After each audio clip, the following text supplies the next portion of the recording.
बहुत धन्यवाद। प्रणाम संदीप जी। टीका है शिखा रखने वाले आज के दिन स्कूल्स में, समाज में विदूषक जैसे हाथ से करते हैं।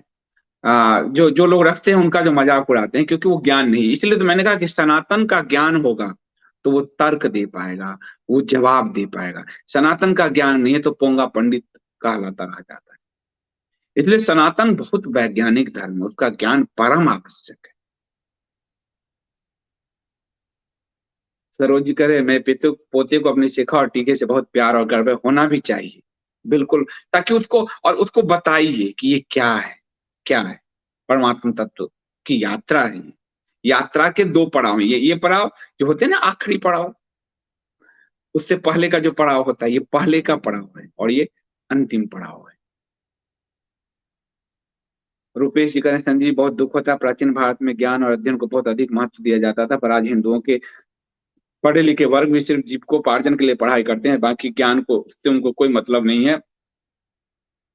आपने देखा नहीं अभी नौकरी के लिए कितनी हाहाकार जैसी ट्रेनें जलाई? ये अंग्रेजों की एक बड़ी सोच थी। अंग्रेज के आने से पहले मुगल एरा में भी हम नौकरी नहीं करते। और मैं इस पर आपको किसी दिन बहुत अच्छे, जब भारत की अर्थव्यवस्था में पढ़ाऊंगा, जब इस गुरुकुल बन जाएगा। लेकिन अंग्रेजों ने हमें नौकर बनाया क्योंकि उनको अंग्रेज तैयार करने थे, क्लर्क तैयार करने थे। और आज भारत की पूरी वृत्ति प्रवृत्ति क्लर्कियल मेंटेलिटी की हो गई। अमेरिका क्या करता है? हमारे क्लर्क खरीद के अपने यहाँ सीईओ बना लेता है और वो धनाढ़ हो गया है। हमारे क्लर्क खुद होते हैं कि हम तो सीईओ हैं, ठीक नहीं। आप अपने लिए, अपने देश के लिए नहीं कुछ कर पा रहे, आप एक नौकर बने हुए। आपने कोई सोशल मीडिया हो, कोई सर्च इंजन आप नहीं दे पाए हो, और हम दांत निपोड़ते हैं क्योंकि हमारे लिए सफलता का पैमाना वही तय हो गया है। क्योंकि हमें सनातन का कोई मिटा दिया गया, सबने मिटा दिया, तो हमको अपने सनातन का पता नहीं है, तो हमारे लिए वही पैमाने। मेरा बेटा, मेरा बेटा, मैं कोई संदीप जी, मेरा बेटा मल्टीनेशनल में है। मैंने कहा बहुत अच्छा है। फिर जब 25 बार कहने लगता है तो कुछ बोलना पड़ता है। ठीक है बहुत अच्छा है, आप प्रसन्न रहिए। पर वो यात्रा नहीं है, वो आपकी आपकी यात्रा को भटका दिया अंग्रेजों ने। पर ये कहा, आज के समय कहूंगा तो सर फूट जाएगा मेरे। सरकार ने भी कुरीतियां, 3-3 4-4 साल एक ही परीक्षा लेती रहती है, बच्चों की लाइफ को खेलती रहती है। लोग भी उस नौकरी में लगे रहते हैं पूरा। कल एक कथा पढ़ रहा था, कथा मतलब ओरिजिनल कहानी, कि एक पति पत्नी जो है गुजरात के, गुजरात हैं तो धनाढ़ हैं, गुजरात के हैं, पटेल हैं।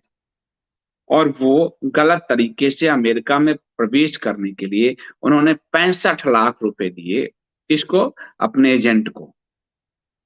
और गलत तरीकों से जो है मैक्सिको के रास्ते, और -36-37 डिग्री टेम्परेचर में प्रवेश में कई दिन चुप वहां पे लेट के रहना पड़ता है छुप के घुसने के लिए। वो मर गए। 65 लाख, और बाद में 35 लाख। और कहा कि जब वहां मिल जाएगा हमको ग्रीन कार्ड, कौन कार्ड होता है, तो हम देंगे।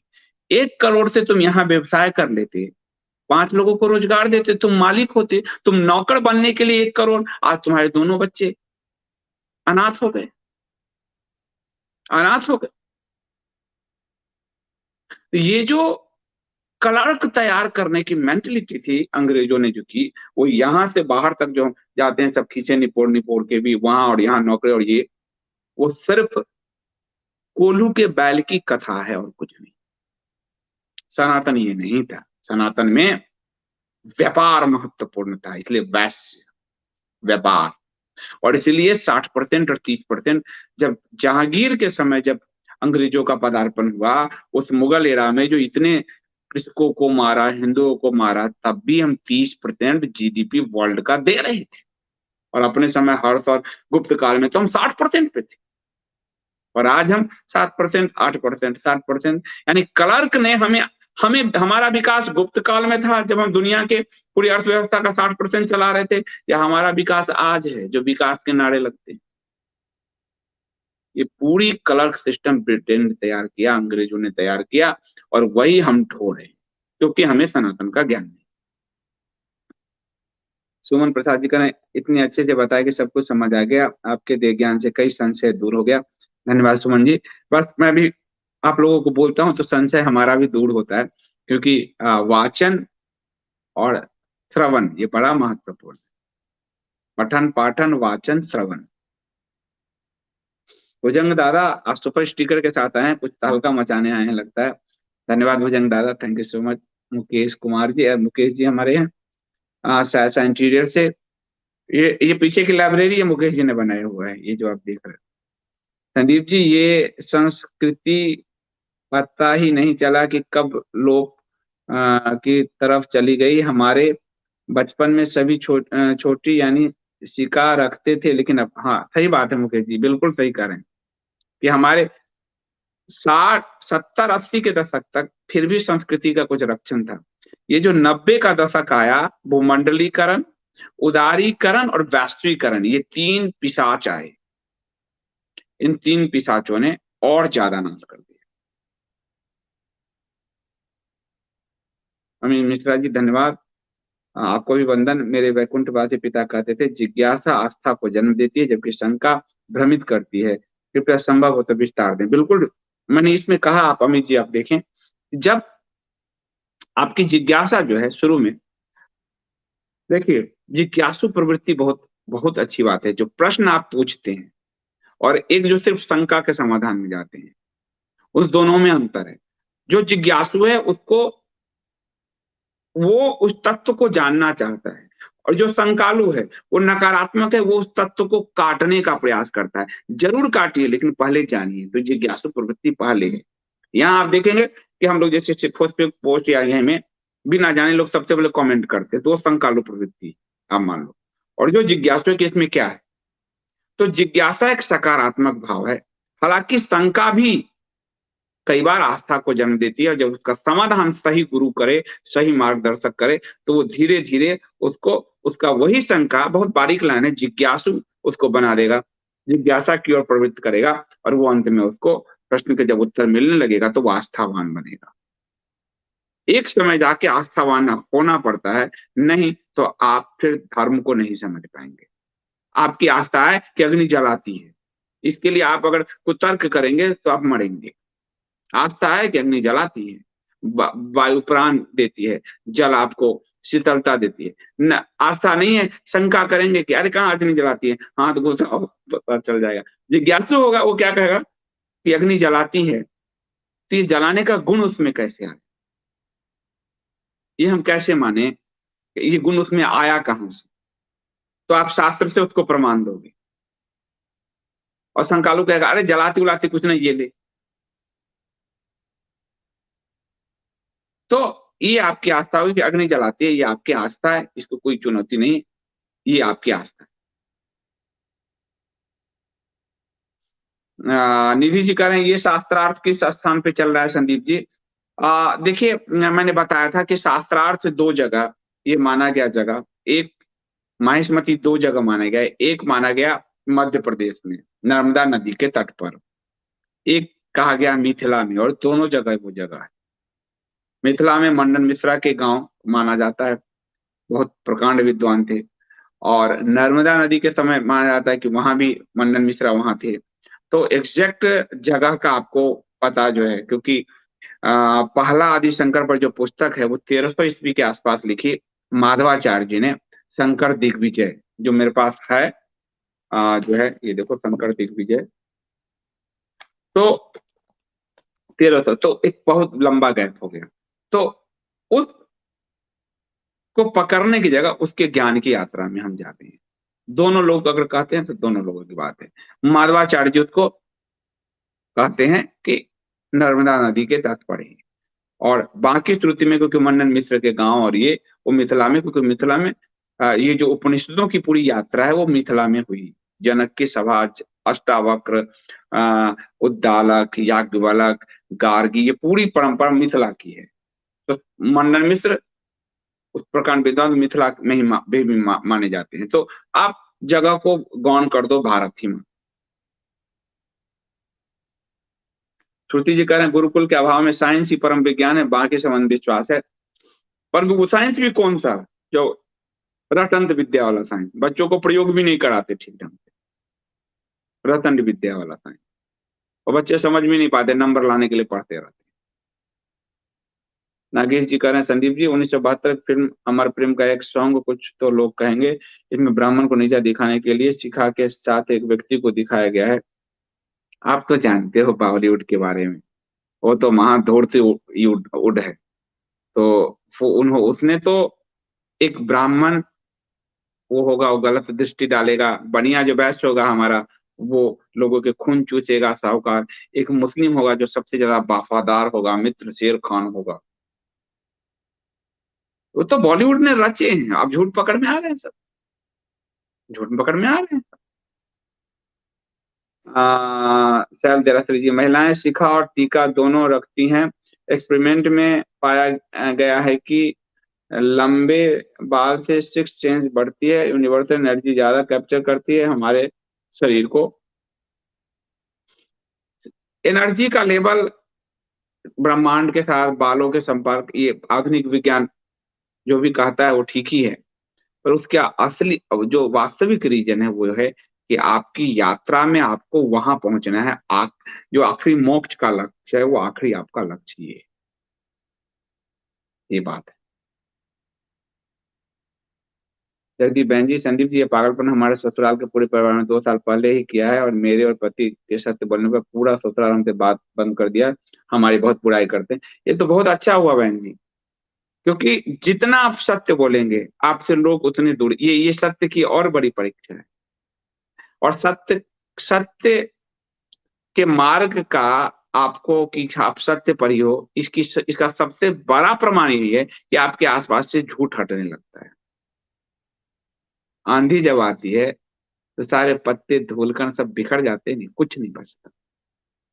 पानी की जब धारा आप मारते हो तो सारी गंदगी बह जाती है, कुछ नहीं रहता। सत्य का स्वभाव ऐसा ही है। बीज जब आप जमीन में डालते हो, उसके अंदर एक वृक्ष छुपा है, सत्य यही कि उसके अंदर एक वृक्ष है, आसपास कुछ नहीं रहा, कोई कांटे फांटे नहीं रहा। सत्य का स्वभाव है कि वो अकेला हो जाता है, वही सत्य है।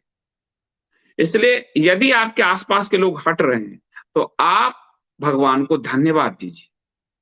अगर आप सोशलाइट नहीं, मैं जा नहीं पा रहा हूं, आप अपने आप को उस पूरी गलीच यात्रा में ले जाने के लिए अभी और लंबी यात्रा आपको करनी है कई यूनियन तक।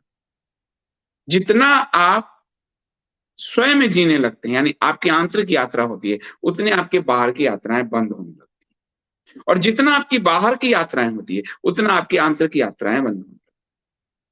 ये प्रकृति के यही नियम है। शंकर क्या कह रहे हैं, तुम बाहरी क्षेत्र पर देख रहे हो, तुम अंदर नहीं जा रहे। तो सत्य का स्वभाव है वो एक दिन आपको अकेले बना दे, और फिर आपको प्रकट करना पड़ेगा। वो एग्जैक्ट प्रकट नहीं होता, लेकिन आपको इतना बेचैन करेगा कि वो प्रकट करना पड़ेगा। तो सत्य ऐसा ही, सत्य राजमहल से जंगल की ओर ले जाता है राम की तरह, और झूठ आपको यहाँ सिंहासन दिखाता है, रैली दिखाता है, चुनाव दिखाता है, ये पैसे दिखाता है, अमेरिका दिखाता है, ब्रिटेन दिखाता है, ये सब झूठ है। हमने सर्टिफाई होने की बीमारी हो गई कि अमेरिका कुछ कहेगा तो सर्टिफाई यस, ब्रिटेन कहा सर्टिफाई यस। जिसको स्वयं का ज्ञान नहीं है उससे आप सर्टिफाई हो रहे, जिसको कुछ पता नहीं, जिसकी यात्रा भी गॉड के नीचे की है, गॉड के प्रिय पुत्र के नीचे की है, उसके पास सर्टिफाई होने के लिए लोग मरे जा रहे हैं। मैं देखता हूँ ट्विटर, थैंक यू ट्विटर तुमने ब्लू टिक दे दिया, थैंक यू फेसबुक तुमने ब्लू टिक दे दिया, ऐसे। मैंने कहा इनका कोई कल्याण ही नहीं हो सकता। तुम्हें वो सर्टिफाई कर रहे हैं जो तुम अमृतस्य पुत्र हो। अमृत के पुत्र अपने अमृत को भूल गया है और कूड़े करकट से कहा चाहता है कि मुझे सर्टिफाई कर दे।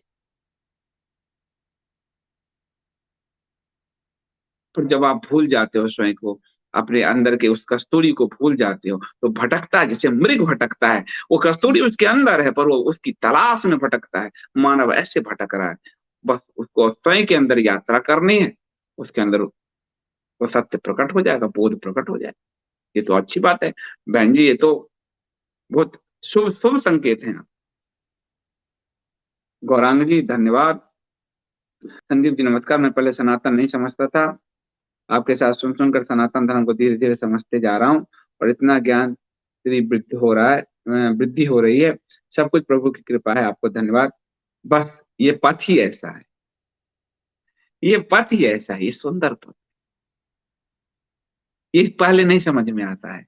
आप देखो जैसे अभी हम जाए घर छोड़ के वन में जाए तो हमें नहीं समझ में आएगा, और वन की जब स्वच्छ वातावरण, फिर हमें वही मोहित करेगा, वो स्वच्छ वातावरण। बाकी अभी शहर से जाएंगे, अरे यार सुविधा, वहाँ गर्म पानी का वहाँ नहीं है, ये है वो है। तो जितना आप शुद्धता के करीब जाओगे, धीरे धीरे धीरे अपने आप अंदर सुवास उठने लगे। हिंदू टीवी बहुत धन्यवाद, बहुत दिनों बाद आप आए, आपका सुपर स्टिकर के लिए बहुत बहुत धन्यवाद। तो आप सबका बहुत धन्यवाद। और मैं आप लोगों से अनुरोध करूंगा कि इस सनातन को यात्रा को मैक्सिमम लोगों तक ले जाइए। इसे स्वयं तक सीमित मत रखिए कि आपको समझ में आए, आप मैक्सिमम लोगों तक ले जाइए, क्योंकि हमें भारत को पुनः सनातनमय बनाना, और वो तब होगा जब मैक्सिमम लोग यात्रा करें। हम अकेले यात्री ना रहें, हम सबको सहयात्री बनाएं। इसलिए इस चैनल का नाम मैंने लिखा जर्नी विद, हम सहयात्री हैं। उसका हिंदी का अर्थ है सहयात्री। हम साथ साथ चलें, हम साथ साथ आपको मैंने आपको श्वेतारस उपनिषद का मैंने बताया है, ओम, कि हम साथ साथ यात्रा करें। गुरु शिष्य एक दूसरे के लिए कहते हैं, तो इसलिए हम साथ साथ यात्रा करें, हम साथ साथ ज्ञानवान हों, हम एक दूसरे से ईर्ष्या न करें, हम दूसरे एक दूसरे का अहित न करें, हम साथ साथ फलें फूलें। ये परमात्मा हमें यही शक्ति दे। अ, धन्यवाद निधि जी। बोध कथाएं भी आप लोगों के कहने पर ही आरंभ हुई थी। कोरोना का ही काल था, ये कोरोना नहीं समाप्त हो रहा, और बोध कथाओं से यात्रा आरंभ हुई, और धीरे धीरे धीरे धीरे जो है हम लोग अपनी यात्रा, पहले मुझे लगता था ये सब स्वयं ही रहना चाहिए, पर धीरे धीरे मैंने कहा कि चलो हम साथ साथ यात्रा करते हैं, और साथ साथ फले फूलें, साथ साथ बढ़े। जब वृक्ष पे एक फल दूसरे फल को नुकसान नहीं पहुंचाता, दोनों अलग अलग फलते हैं। मनुष्य ही है जो एक दूसरे को नुकसान पहुंचाता है। तो हम सबकी यात्रा साथ साथ चले। आप सबको बहुत बहुत धन्यवाद। और मैं चाहता हूं कि आप लोग इसको मैक्सिमम लोगों तक ले जाएं।